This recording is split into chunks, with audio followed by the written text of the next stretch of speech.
Definitely check out the private Discord server, Patreon link below. There's a free trial. We are having some pretty amazing winning trades.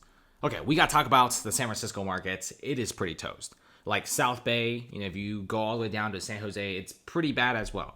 Oakland's even worse, but San Francisco, it's on a whole different level.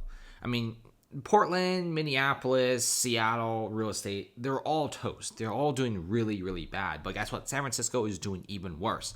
Because if you check out this article here, 1 in 7 San Francisco Bay Area homeowners are selling at a loss. Not a loss of $10,000 or $20,000. We're talking about a loss of almost $123,000 per the Redfin report. So basically, 1 in 7 homes are going downhill. And a year ago, it was about 1 in 10 homes. Now it's 1 in 7. And 2024, it could be 1 in 5, 1 in 4, 1 in 3. And the reason why is prices are dropping like a rock. We're seeing a lot of people no longer coming to San Francisco to work. The office vacancies are through the roof. Commercial real estate is basically worthless, with a bunch of buildings having to at least cut prices by 50% off, or else they won't get any buyers.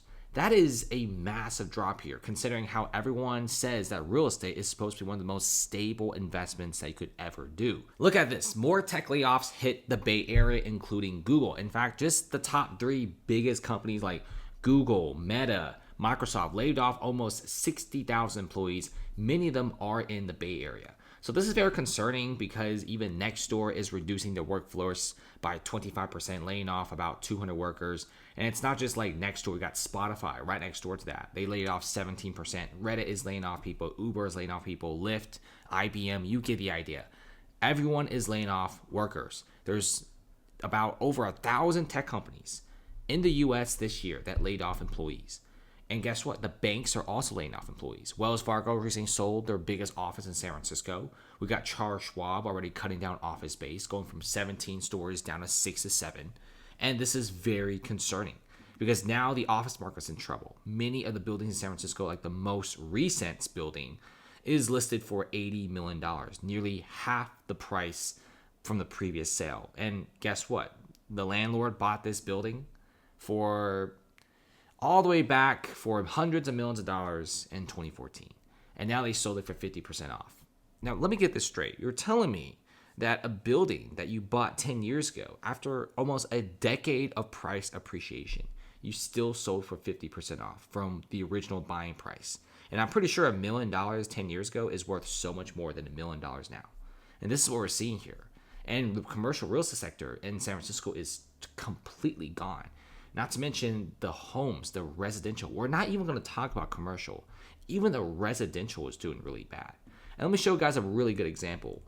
1554, it's going to be Market Street. This is a new condo, guys. And I got to say, these low-rise condos, they sell out fast. If you build one of these low-rise condos in like Miami and Singapore and Manhattan, they get buyers right away. But look at this. 1554 Market Street.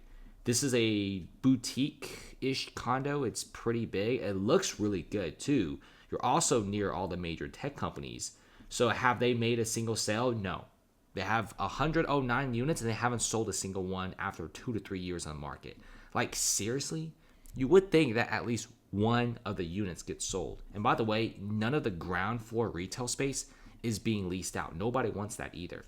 So this really nice condo building even have these nice hallways as well and great amenities.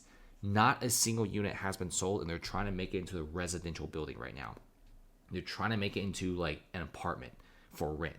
But that's not going to save it because this building, which is purely apartments, is about to default on its loan because nobody's renting it. And that just shows you how desperate these builders, these landlords, these homeowners are in the San Francisco Bay Area. And commercial real estate and residential real estate could easily tell the health of a city. Cities that are doing really poorly tend to have really cheap real estate with insane discounts. And not to mention, a lot of people selling at a loss. This isn't normal, guys. San Francisco real estate is completely bust. In 2023 was just one of the worst days and worst years for San Francisco real estate. But guess what? 2024 is probably going to be even worse. And before guys leave, check out the private Discord server, guys. Lots of really amazing trades. We're actually making a bunch of money. Even I follow some of these trades. So Trade with us, guys. Make some win with us. And there's also a free trial.